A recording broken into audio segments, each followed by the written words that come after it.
Well, this is the day we answer the question, is the Gazer miniature from Monster Menagerie 3 the smallest miniature ever produced as a pre-painted miniature?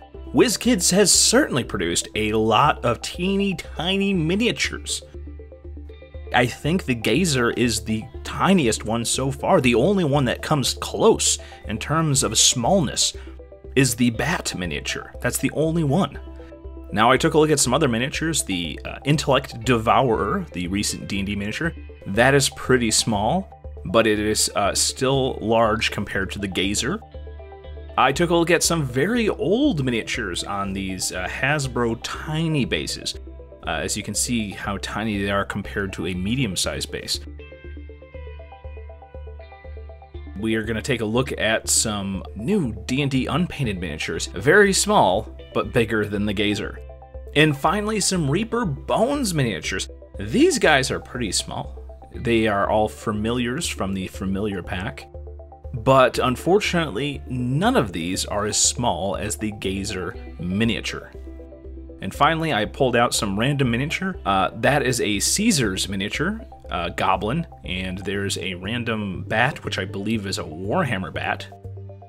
Finally, in my own sculpted miniatures, this tiny little Shrieker mushroom. Still not as small as the Gazer. Let's take a quick look here at some of the bases. As you can see there, WizKids actually did do a smaller base on the Fey Dragon. The smallest base is the tiny base on the far left there, compared to a small and medium base.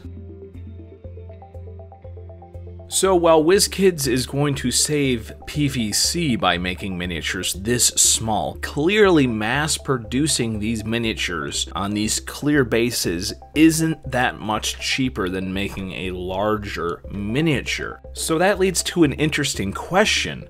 Are you happy with these miniatures? Or do you wish that when you opened up a random booster brick, you would get miniatures that are, larger than this? Do you feel gypped when you pull out one of these tiny little Gazers? Personally, I'm happy with this miniature, and I hope they improve this process as they move on. I like the wavy little flight stands. Those are a very nice new touch, and I think that the Gazer and Sturge turned out okay. But as always, please let me know what you think in the comments.